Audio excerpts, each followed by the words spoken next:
antiguidade, através de nossos antepassados e gerações anteriores até os dias atuais, muito se falou sobre profecias e os sinais do fim. Certamente em sua infância, você deve ter ouvido alguém lhe falar: Jesus está voltando. Porém, com o passar dos anos, essa frase que era considerada pelos incrédulos como uma expressão costumeira de religiosos, atualmente se tornou um fato incontestável, com o cumprimento das profecias bíblicas e um dos maiores sinais de Deus já vistos pela humanidade. E é o que você verá no episódio de hoje. Então, se queres conhecer esse grande sinal e as profecias impressionantes, assista esse vídeo até o final, pois você vai se surpreender. Mas antes, não se esqueça de já deixar o seu like para nos apoiar, compartilhar o vídeo e se inscrever em nosso canal ativando as notificações e faça parte da nossa grande família de adoradores. Que Deus te abençoe.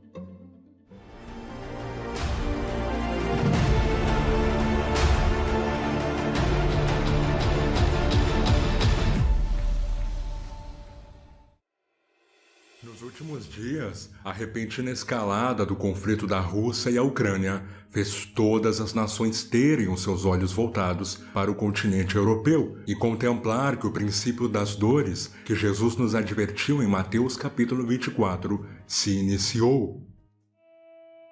Nós pedimos a todas as igrejas para redobrarem as suas orações e nos ajudarem, para que Deus abençoe a Ucrânia. Nós agradecemos a todos os cristãos de todo o mundo que se preocupam com a Ucrânia e oram por nós. E cremos firmemente que, quando os filhos de Deus invocam ao seu Pai Celestial, há um Deus Todo-Poderoso que conhece a cada um de nós e nos responde.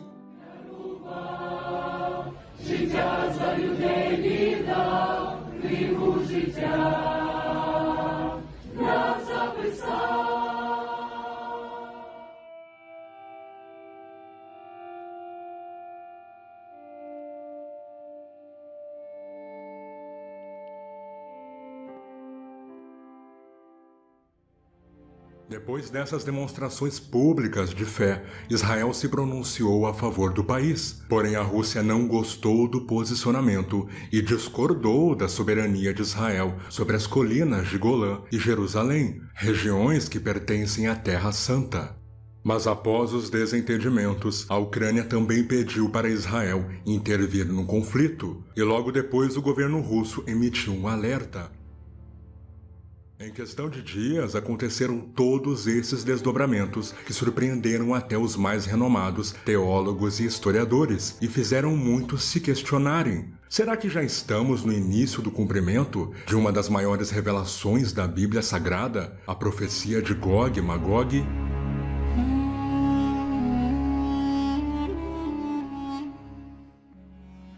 Em torno do ano de 587 a.C., o profeta Ezequiel teve uma revelação de Deus sobre o futuro das nações que até hoje intriga muitos teólogos e historiadores.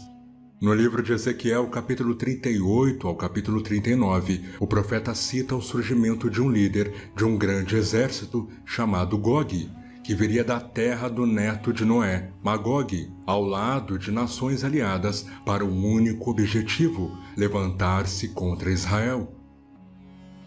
De acordo com o profeta, quando Israel pensar que está em plena paz e segurança, esta batalha ocorrerá. Mas o próprio Deus derrotará Gog e seus aliados, dando vitória ao seu povo. Mas a dúvida que permeia a mente de muitos ainda é: por que os estudiosos relacionam a Rússia a esta profecia? Em Ezequiel capítulo 38, versículo 15, nos diz que Gog virá do extremo norte, trazendo muitos povos consigo. E quando olhamos para o mapa, vemos que, coincidentemente, a Rússia também está localizada ao norte de Israel. O escritor americano-israelense Joe Rosenberg afirmou em seu blog que há indícios de que a Rússia e seus aliados poderão fazer parte desta profecia, principalmente por suas ideologias e por ser uma grande potência. A Apesar dos últimos acontecimentos, é importante ressaltarmos que ainda não estamos vivendo a profecia de Gog e Magog, pois no momento estamos sentindo as primeiras dores de parto, como Jesus havia dito em Mateus capítulo 24. No entanto, já é possível enxergar um grande cenário profético sendo arquitetado para que futuramente o que foi profetizado por Ezequiel há mais de 2000 anos atrás venha se cumprir. Muitos cristãos não perceberam ainda, mas um dos grandes sinais do fim envolvendo Israel se cumpriu diante dos nossos olhos.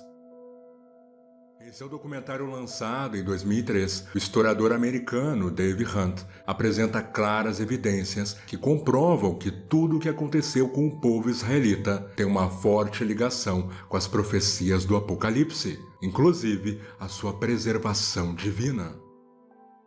E porei a minha aliança entre mim e ti. Por pai de muitas nações te tenho posto, e te farei frutificar grandissimamente. E de ti farei nações, e reis sairão de ti. No livro de Gênesis, capítulo 12, versículo 2 ao 3, nos mostra Deus prometendo a Abraão que faria dele uma grande nação e abençoaria toda a sua descendência, que mais tarde tornara-se Israel. Observe que em Salmos 121, versículo 4, Deus também declara ser o guarda de Israel, e ele realmente cuidou dos descendentes do patriarca da fé em todas as suas gerações, desde o Egito, na Babilônia e até anos mais tarde, quando em 1948 foi fundado o Estado de Israel, confirmando a profecia de Ezequiel, capítulo 37, versículo 4 ao 5, sobre o ressurgimento do povo escolhido.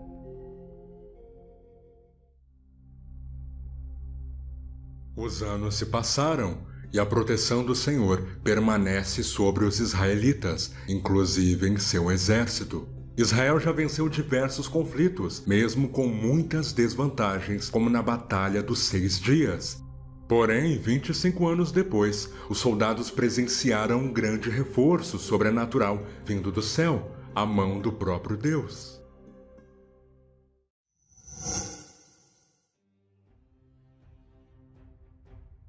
No livro Battle for Israel, publicado em 1976, o escritor e veterano israelense Lance Lambert relata que durante o outono de 1973, o exército de Israel estava de licença, pois muitos judeus iriam participar do Yom Kippur, um dos festivais mais sagrados do judaísmo, onde se busca pelo arrependimento e o perdão de Deus.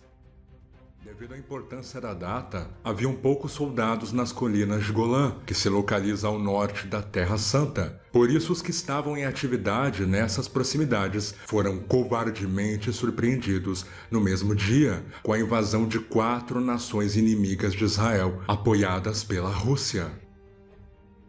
Como o exército israelense estava em grande desvantagem, tendo apenas 10 homens em serviço contra mais de 1 milhão de soldados, de acordo com o relatório da ONU, seus adversários vieram fortemente preparados, e a derrota dos israelitas já era dada como certa.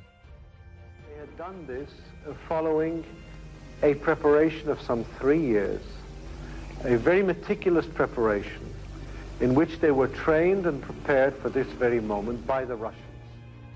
Entretanto, no momento em que os oponentes estavam a 1 milha de distância do Mar da Galileia, algo os deteve. Um capitão israelense sem crença religiosa que estava no local relata que ao olhar para o céu, ele se deparou com uma grande mão poderosa, semelhante a uma nuvem cinza pressionando para baixo, como se ela estivesse segurando algo. Segundo o escritor Lance Lambert, esta aparição era a mão do próprio Deus, segurando todos os milhares de adversários que vinham contra Israel e dando um sinal para os judeus interromperem a celebração para irem à batalha. Horas depois, todos os soldados de Israel já estavam a postos, e com o apoio dos Estados Unidos, após 20 dias de conflito, eles surpreendentemente conquistaram a vitória. Há quem diga que também haviam supostos anjos no local, mas o capitão que presenciou de perto a visão da mão poderosa refere-se a este fato como um verdadeiro milagre, pois ele nunca tinha visto nada parecido. Esta história impressionante foi documentada no artigo Miracles and Angels, do antropólogo e arqueólogo americano Dr. Victor Pierce, para o portal Cross Readings, em 2010. Em dezembro de 2016, algo semelhante ocorreu com os israelenses na mesma região. Durante uma conflituosa semana com a Síria, uma grande nuvem de poeira que trazia consigo uma tempestade acabou surgindo de forma inesperada nas fronteiras das colinas de Golã e criou uma barreira imensa que escondia o exército de Israel dos seus opositores. O fenômeno surpreendeu os soldados e até a grande mídia, como o jornal britânico Daily Mail, que nomeou o episódio de A Intervenção Divina de Deus.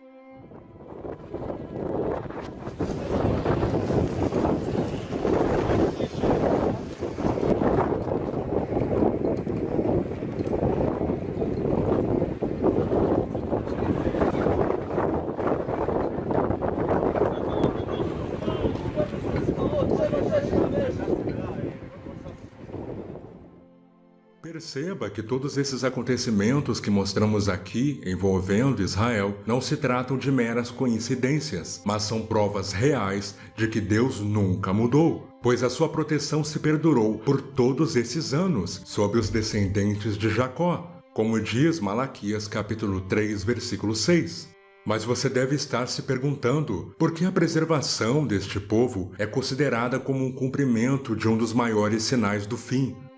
No livro de Zacarias, capítulo 9 ao 11, o profeta previu há centenas de anos atrás que Jesus Cristo viria à terra, entraria em Jerusalém humildemente, como ele fez montado num jumento, e por fim seria rejeitado pelo seu povo, como de fato aconteceu. Porém, no livro de Hebreus, capítulo 9, versículo 28, o apóstolo Paulo nos diz que futuramente em sua segunda vinda, Cristo voltará para levar a sua igreja e vencerá o inimigo de nossas almas durante um grande conflito envolvendo Israel. E então, todos os que haviam lhe rejeitado, desde o judeu até o maior dos céticos, irão reconhecer que Jesus Cristo é o Senhor. The first I read was Jeremiah 31.